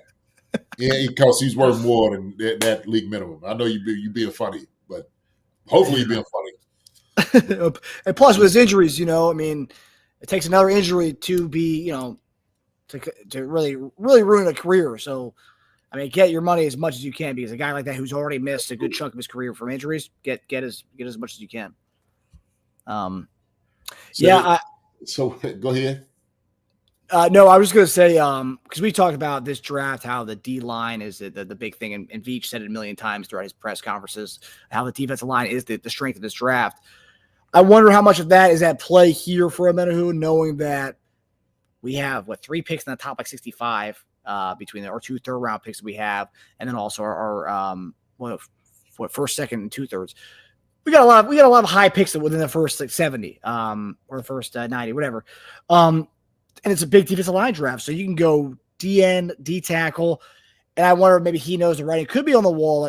No, I want to make sure they know I want to be here to make sure they know what their strategies, right? Go to the draft, get a D-tackle. You don't need to get multiple ends because I want to be here. But I do think delving into the draft, going D-line, D-tackle, D-end, and signing Omenihu, beautiful, because like the Eagles showed, you can never have enough guys to go get after the quarterback all game long. And I think that is a recipe for success that we can try to model a little bit. But yes, I love what Omenihu is doing here with this whole thing. Yeah, no, and we know at this moment, Marcus, the guys that we have on the contract on the D line is, I mean, it's kind of slim at this moment. So, you know, when you have a guy, heavy hitter like, you know, Charles Omenihu, absolutely helps. That helps also too, because in the draft, you still don't know what you're going to get with a guy. You don't know how he's going to pan out. So do you bank on and say, hey, Charles Omenihu is going to be the guy that comes in and does the damage that we need, right? He fits the bill. He fits the bill because he plays inside and out. He does it. He does it all. So there it is. So, you know, we're looking at the free agents, man. You know, Nandi, Mike Pinnell, Marlon Tua, Polotu, you know, Menahu, Turk, and Malik. These are all guys, and I don't see. I even see some of the guys that might be on a roster may not necessarily be there. You know. I mean, so you have Jones. Obviously, we talked about DT being the forefront of all this, but defensive end wise, Dana, Karlaftis, FAU. I mean, Karlaftis is a full-time guy. Dana in and out. FAU hasn't proven to be a full-time guy. That other end spot, man, we talk about rotations. We have a bunch of guys who aren't really, besides Karlaftis, are a bunch of rotational guys. We don't have another full-time guy. And like we talked about, Omenihu gives us that versatility from the inside and outside. Yeah. You know, and it's vital to have that guy on the outside, man, to bring heat. You have to. From the inside and the out. You have to do that. You have to find those guys. You know, and it can't just be some timey guys. You know, one guy can have just a good game and blows up, and then all of a sudden he's not existent for the next 4 or 5 games. You know, you can't do that. You got to have somebody that's going to be in there, bring pressure every single game, and you could count on that. You could count on it. So that's the way it works, man. It's performance-based business. You know, so. And plus, I just want to see him get a full season for a change in Kansas City. He hasn't had that yet in 2 years, so I want a full season from the guy. Yeah. So, no, this is how it works, man. The battle of it right down during the offseason, during this time. We talk about the struggle. It's going to be a struggle with getting guys signed. The cap went up, okay, which is a good thing. But they're going to be trying to cut the fat off. That's the way it works. Question is, where are they going to cut the fat off at? Who they're going to sign? They're looking at free agents as well through this entire process. So the same thing, like I said, people are talking to other teams about their guys. The Chiefs are getting a little, you know, where's the little birdie at? Hey, what's going on? You know, I'm going to sit over here. Brent Veach is talking to, you know, the dude down in Jacksonville and everybody else, right? Dude look young. See the GM from Jacksonville? Oh, my gosh. I'm like, 25. Yeah, I'm like, whose kid is this? Did he get lost? I'm like, you know, wow. Tage and I were talking about it earlier because I've seen so many people say, "Oh, this guy's a whiz kid. This guy's been around for he's responsible for such and such and these drafts and such." Tage was like, "Dude," he was like, "This guy's just been in the room, but all these other guys being promoted elsewhere, so he's the only guy still left." And I was like, "Oh, yeah, there you go, GM now." That's it. He's benefiting off the success of other people around him. That's the way this world works. Okay, yeah. So I know everybody push out their meritocracy and all those different things, right? Hey, man, it's all about who you know most of the time. So, and not taking anything away from the guy. I'm sure the guy's a brilliant guy. I'm sure he is. But yeah, if he's getting success because of people he's been around, sure. That's how it works. Yeah. I mean, otherwise, and most GMs, I mean, these guys have to either, you know, been around, you know, the block for a long time, scouted for a long time. This guy's graduated college like 2 years ago. It's crazy. Well, I mean, based on the way the head coach said Duval, I don't think this GM is going to pan out well, but we'll see. We'll see what happens with that Jacksonville. How did he say it? Did it sound like really like, oh, okay, you ain't. It was like he was trying to, like, you know, because they say Duval, like that whole thing. Yeah. He said it like really weakly. You haven't heard it. You haven't heard the whole Duval thing. He got skewered for it. No, I haven't. Yeah, this is definitely play worthy. This is fantastic. So, all right. while you pulling up, Drew Boucher says, I think we should go after Myles Garrett. People keep concentrating on the money with him, but he flat out said he doesn't care about the money. He wants to be with the contender team. Why not try? I'm sure, Drew, I'm sure they probably had a conversation just to see what it would be. And his agent probably said, hey, man, listen, we too rich for y'all. I know he's saying that, but, we do want something, in the realm of 30 something.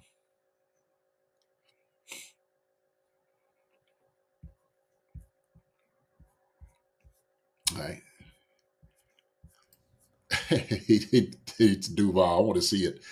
But man, he did. He looked super young. And I was just like, wow. Even what he had on, like his clothes, it seemed like he was young. I'm like, this who's this backpack kid? Backpack kid's probably his age right now, didn't he?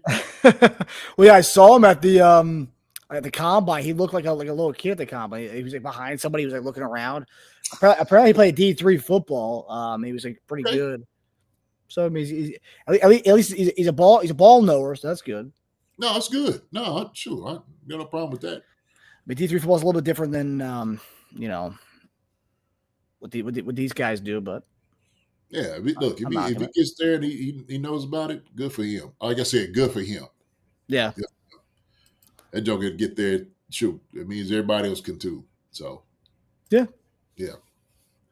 Optimistic. Yeah, I got it. All right.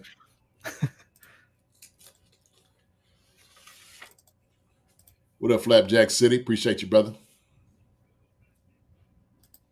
Jacksonville, the community. Duval. Did you hear that? Yeah. Is that him? It looks different in the suit. Yeah, he does. Jacksonville, the community. Duval. There you go. Oh my gosh. There you go. Yeah, no, it's all right. It's all right. It's all right. I mean, he's a good OC, that guy. The Liam Cohen. Oh yeah. I did. Yeah. So this is the GM. I mean, he looks like a little kid. Yeah, man. I could be a GM, JD. Good. No, you could for sure. If I was ever asked, JD, you and me are going we're co-GMing somewhere. That's what we're gonna do. It'll be a Chief Concerns. We'll live stream all our moves. Yeah, it's like I had to come in, man, on his toes, man. You don't come in like that. You shoot, put your chest out. Yeah, he looks all nervous and like, come on, dude, like you own it. You're GM now. I know it. It's all right, man. He'll get there.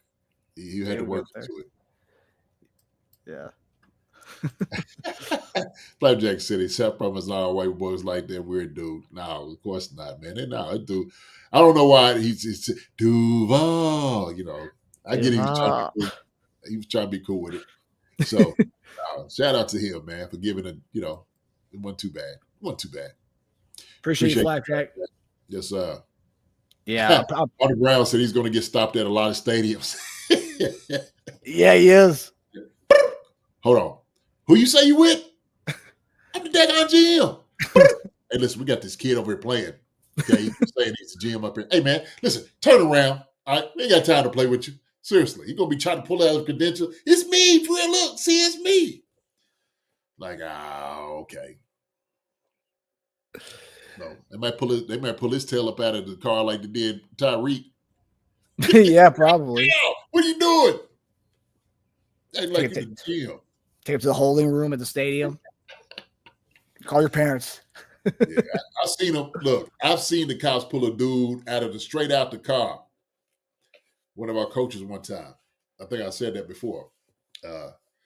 And they pulled him out the window of the car. I was like, what? Crazy. Pulled him straight out the window. Man. Wild stuff, man. Wild stuff. So. Yeah. Yeah, Good luck to Jacksonville this year with that whole thing. You got the guy can't say the county properly. He sounds like a weirdo saying it, and then you got a college kid running your program. So very curious to see how that works. Very experimental. Mike Brennan said, "After you get promoted to the level of your incompetence."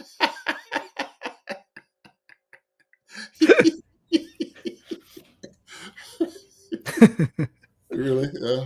Well.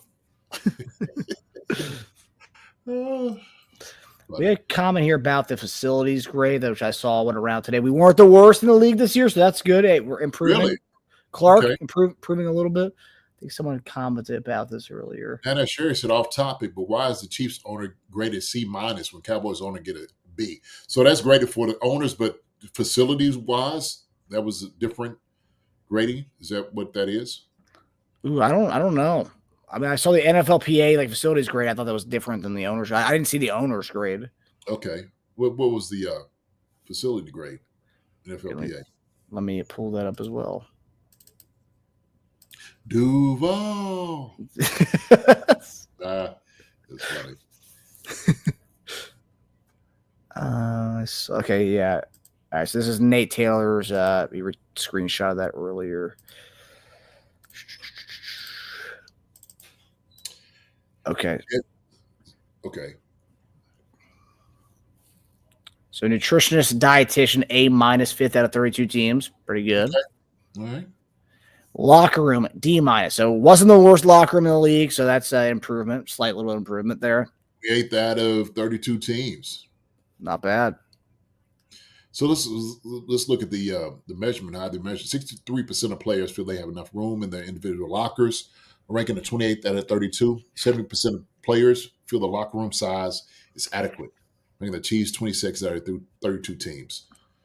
So if everybody's saying 63%, and then 7%, that's how they're basing it. So 28 out of 32. So other teams are just feeling like they have enough room, the individual locker, and then locker room size. Okay.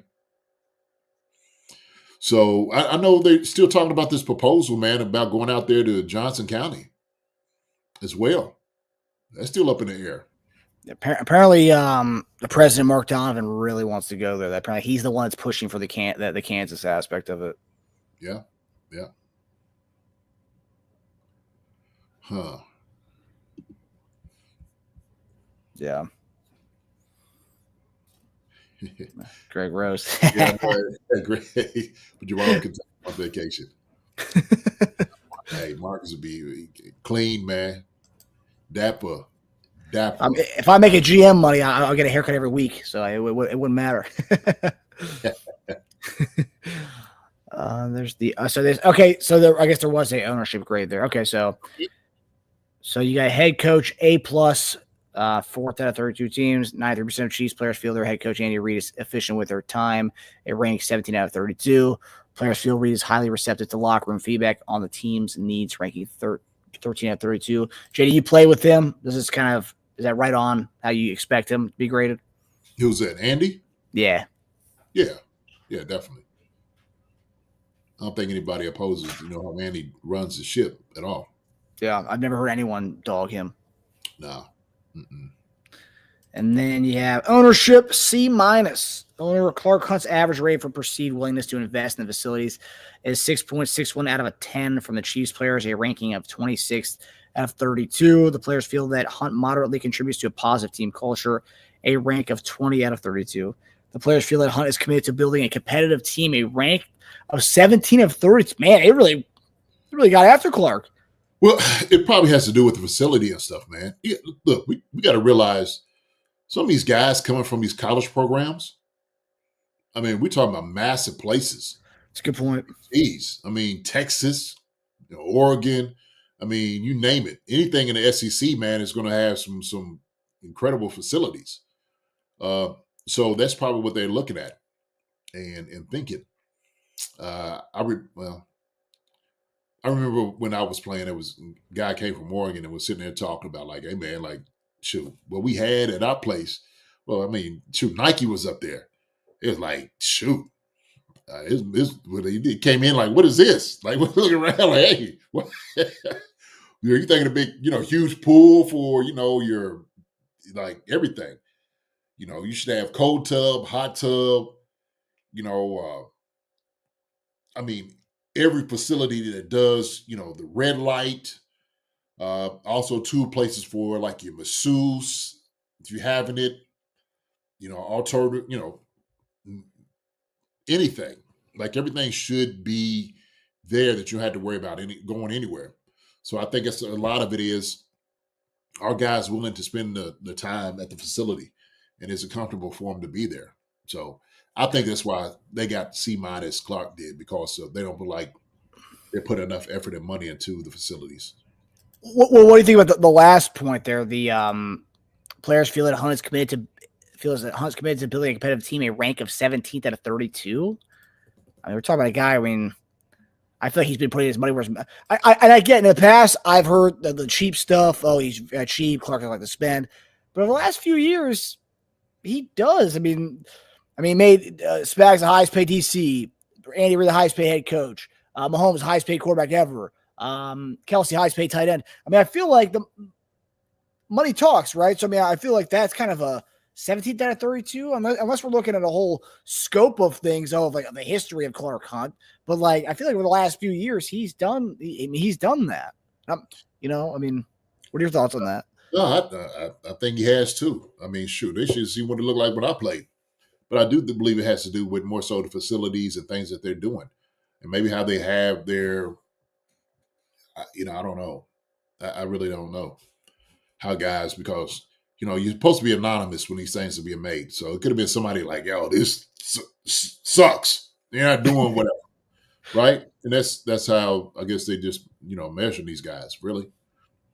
So yeah. Also, too, I mean, we've talked about before. Veach does like to go bargain bin spending, right? He likes to likes to go to 5 and below for the stocking stuffers. He's not going to pay. He's going to pay his primo stuff for the top guys, the Joneses, the Mahomes of the world, but everybody else moves around moves within the margins. That's what he kind of does, right? So he's not paying top dollar for a lot of guys. A lot of guys may feel like, oh, I signed for a bargain deal. Yeah, you don't pay for a competitive team. I don't know. So, okay, I'm looking at here. Hotels out there are bad. Or Perfectionist 2K said home team hotel rooms must be in the basement of the old Adams Mark Hotel. That was a crazy spot. It was. Our home team hotel moved. It used to be out there in Kansas at one spot, and then it moved to downtown. So I'm not sure where it's at now. It could still be there, but I've seen the opposing teams downtown. I won't give it away, but yeah, they could be at the Lowe's. They go to that hotel. They mean a new hotel, then you put guys up in those places. Definitely makes it a lot better. Because I did see somebody said that like the team hotel is not that great either. So you want something a little bit more luxurious, nice facility, somewhere you can go to sleep. Food is going to be exquisite. Like you want top notch. And so I think it all depends on what hotel you're going to in Kansas City, who in particular. And I do kind of agree with you on the facility aspect of things. Because I think that facilities, getting great as where it is, I think it does play into the fact that they might be leaving, right? So why am I going to spend, if I'm the owner, why am I going to spend millions to do a facility if we're bailing in 2 years? I'm not going to spend millions on this. Let it ride it out for 2 years. Yeah, man, it was a lot of updates. It was just older stadium. It's a lot of nostalgia, right? Obviously, I love it because the location. You just kind of you're right there, close to downtown. You can hit I-70 and be where you need to be. I love that aspect of it. That's why, to me, out in Kansas is it's a ways, and people go out there. I'm not saying they won't, but it's a little drive. It's a little drive for guys. And for me, where you're not really close to downtown, it's easy from if you want to get to like the airport and stuff, I think you just get on 435 and you're there. It's not really that hard to do. But if you come from Missouri and all those different places, kind of get there, it's a lot of different things. But you'll have the park and you'll have everything. You got all the room to do what you want to do. That's the thing about it. Here's the thing. If they decided to do that, like I said, he had to make it like a 4-year plan or something, Marcus. It's the same thing. Like you just got to, hey, man, this is what it's going to be in the next, 4 or 5 years. 3, however long they can build it up. Yeah. Yeah. You do make a great point with the colleges. I mean, these kids are spoiled. I mean, like the days of NIL and the boosters, spending all that money for the. I mean, even some of the high schools these kids come from in Texas. I mean, some of those facilities are better than college facilities. It's insane. So I mean, these kids are spoiled for where they come from, as far as facility wise and whatnot. So like, I will say, yeah. I mean, if you are spending big bucks, I mean, yeah, it's gonna be tough to rival, the Under Armour weight room or locker room or Adidas locker room or like Nike, like you said in Oregon and stuff. I mean, yeah, it's gonna be tough to rival some of these schools, especially with the boosters of the NIL. It's what they're doing. Man, look, I'm looking at the 30th is Penn State, 29th USC, Utah Utes, Missouri Tigers. I mean, they're 27th. So you go start looking at the lot of them. Man, some wonderful facilities. Top 10. Let me give you a top 10. Okay. Oh, wow. Texas. Jeez. That's number 10. 11. Number 11. Look at theirs. Can you pull it up? Yeah, I gotcha. I'm doing that right now.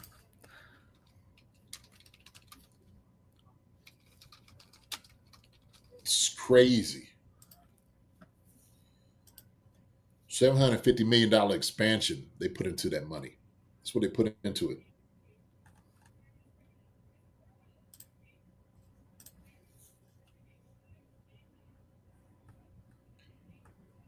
South Carolina Gamecocks is number 10. Number 9, Auburn Tigers.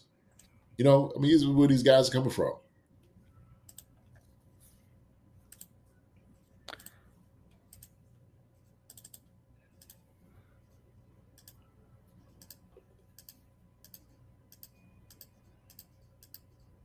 Take better pictures than this? Okay. All up a second here.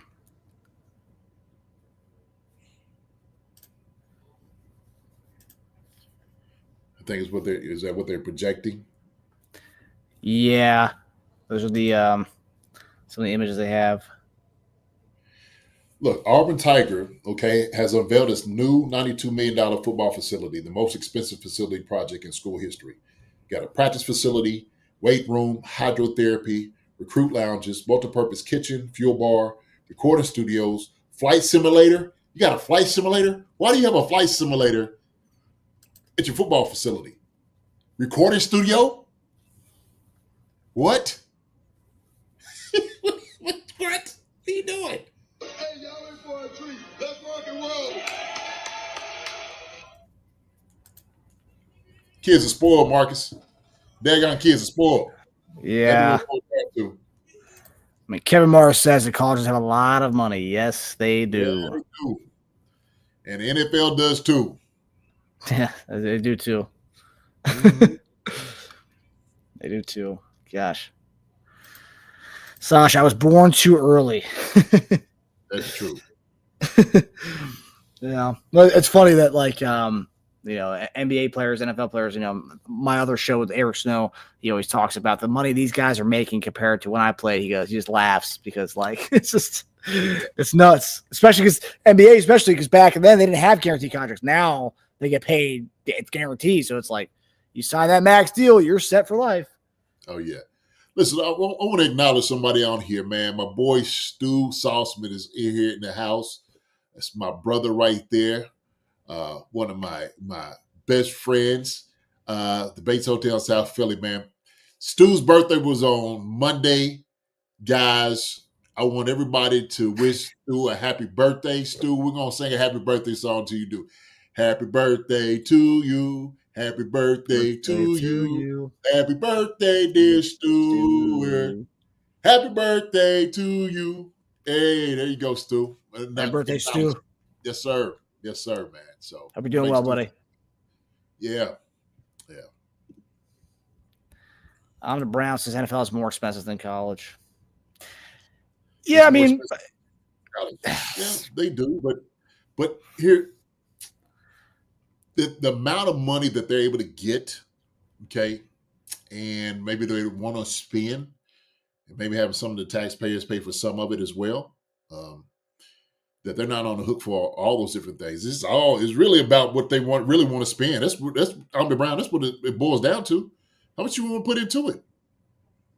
Shoot. And with college, with so many boosters, there's really no oversight. You can get as much money as you want from the. It's like a super PAC in politics. They can get as much money as they want to that thing. Yeah, how much did Jerry Jones put into his new facilities?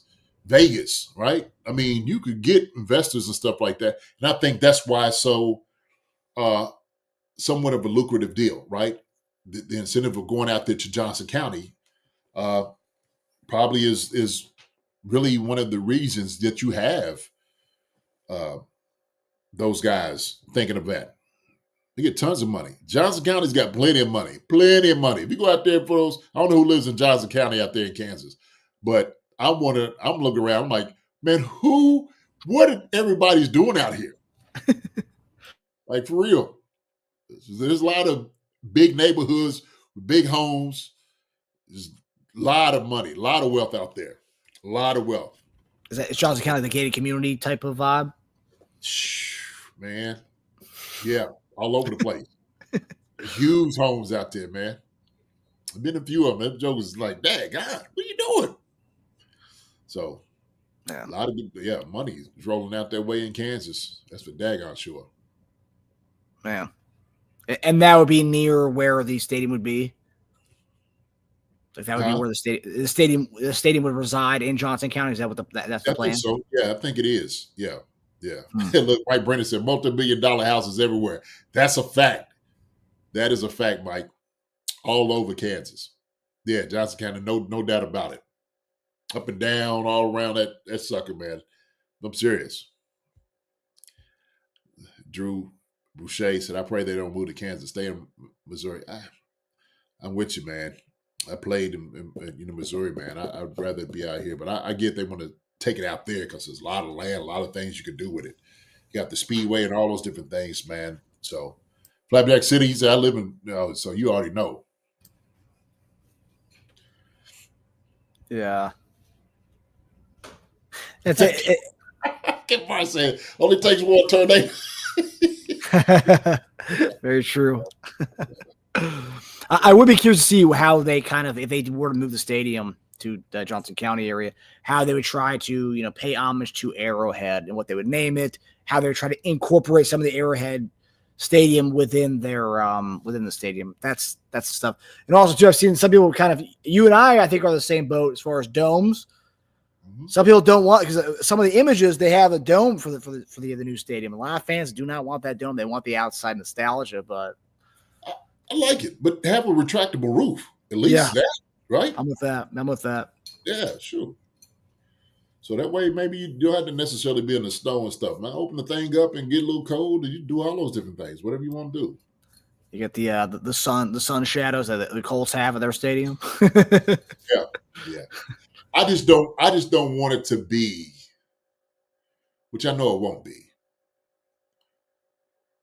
like a facility that just doesn't feel like it has personality and soul in it, right? And I know the fans will bring it there, they'll have it there, but I want it to be something just when you go there, you feel like you're home, like you feel like this is the place to be when you go, right? So that's it. For me, Arrowhead brings that to, the nostalgia of it. And the barbecue, all those different things, man, it's beautiful. That's what I know. So maybe we just got to get with the time, Marcus. Maybe that's it. Maybe we're stuck in our old Chief ways. Sasha says, please, no dome, punish lesser teams. You can still punish lesser teams. You can still leave the thing open. Just you have the optionality if it does snow or something. Yeah. Please, no dome. Punish lesser teams. Hey, man, we're a good team. We don't necessarily need that. We'll punish them anyway. Yeah. You know, Sasha, we can handle that. We can handle that. I don't know. So some Dolphins fans seem to think that if they played in normal weather last year, that they could have beaten us in that round one. I remember seeing all those comments. Yeah, they're lucky they didn't play us in Miami. We would have taken them. Smacked them around when it was warm weather.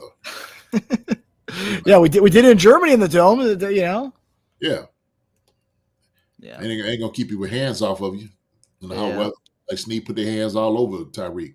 So anyway. But all right, guys. Well, that does it for us on this Wednesday night of Chief Concerns. We will see you guys Monday to discuss another position group as far as the previewing free agency. But we guys hope you enjoyed the episode. We hope you guys learned something from some of the stuff that's out there. For some of the stuff of when you listen to a GM of what to take away from it, what not to take away from it. I hope JD provides some insight on GM speak and ciphering through some of the BS. Yeah. So. Yeah, it was a good episode. Yo, if y'all just getting there, man, come check it out. Wonderful, wonderful time. Yeah. Appreciate it, Sasha. Thoughts bouncing around, fellas. Appreciate it so much. Thank you for coming in and sharing all your wealth of knowledge and conversation. We always appreciate each and every one of you just giving your time, your input. But we couldn't do without you. We really couldn't. This is what we enjoy. We like doing the live, being engaged with you guys in real time, talking about these things. And so, like I said before, it is a very, very feel-good time for us. So we appreciate you. We say bye to everybody that's in here. Linda Hunter, that's okay. That's all right. Catch up to us. We'll see you. We'll catch up to it. And Mark, we'll have to get on it, man. Maybe a different time. I'm missing these long breaks, man. It's a little different for me. I like the time off, but it's good to talk, when we come in with the people, just catch up. But hey, Optimistic James, Linda Hunter, Nane Sherry, thank you so much for coming in. Appreciate the insight. Sasha, appreciate it. Witchy Hall, Kevin Mars, Mike Brennan, Drew Boucher, Perfection 2K, Flapjack City, thank you for the donation, sir. Stu, good seeing you, man. He said Marcus got a Elvis Presley voice. That's what he said. Oh, well, I was letting you carry the tune. I was the backup vocals, JD. Oh, thank you very much. So Greg Rose, appreciate it, man. Chiefs fan 211, the barbershop, appreciate you, my guy. Stu, everybody sitting there saying it to you. Happy birthday, brother. So this is to many, many more blessings, my guy. I'm the Brown. Appreciate it, my dude, coming in with the conversation as always. It's always on point, man. Always on point.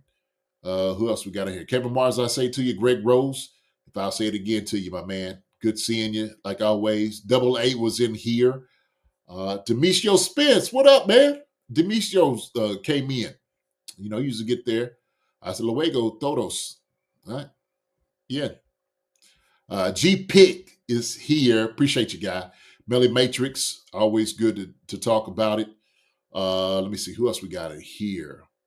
Sweetie was in the house. Maria DeJohnes. I see you fell in.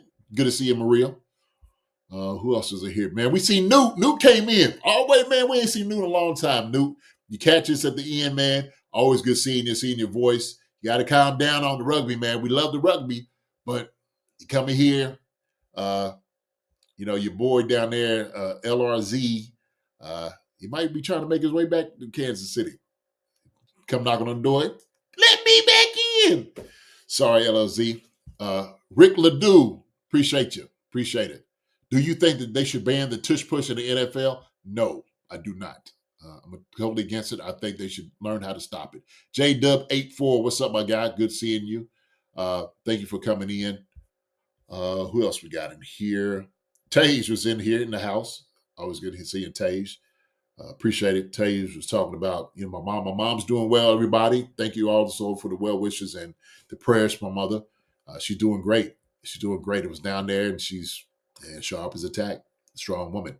Jerron Mitchell, good seeing you, my guy. Thank you so much. Gary Holland, thank you, my brother. Good seeing you. We didn't get to talk about running back. We'll talk about it next week. Kim Wathan, good to see you. Good to see you. So, wanted to say prayers for Mama Dunn. Oh, thanks, Kim. Appreciate it. Thank you so much. Rick Brew, I haven't seen Ricky Brew. Okay, we talked about him earlier. Ricky Brew. Good to see you, Ricky. Thank you for your input. Lynn Julian, thank you so much. Let me see who else we got in here. Man, I think that's about it, Marcus. Joe E was in here in the house. I think that's the rundown of it. Listen, if I didn't get to tell you all goodbye or thank you for coming in, if you on here in the live, thank you so much for showing up for this edition of Chief Concerns. This is me, Jason Dunn, my brother right here, Marcus Dash. Man, we thank you so much for your time. We love you. God bless. Y'all be safe. We will see y'all next week. See y'all next week. Marcus, my brother. Love you, brother.